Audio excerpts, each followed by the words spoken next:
الإسلام وواقع المسلمين في عراقنا العزيز مهدد، لذلك نتكلم. مرجعيتنا الدينية الله يعزنا بها ويرفع شأنها ويحفظها.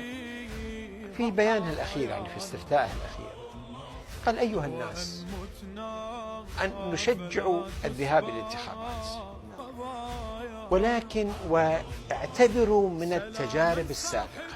اقرأوها رجاء، هذه اقرأوها يوميا، اقرأوها حتى لا يصير الشيطان وصفحات البؤس وصفحات العدو تلقي في نفوسنا أنه لا، ما بي فائدة، الانتخابات ما بي فائدة، هؤلاء فاسدون سيأتون الفاسدين، وعلى حال القضايا مهيئة، تزوير كبير. هذه كلها إلقاءات العدو نفسه. فسماحة السيد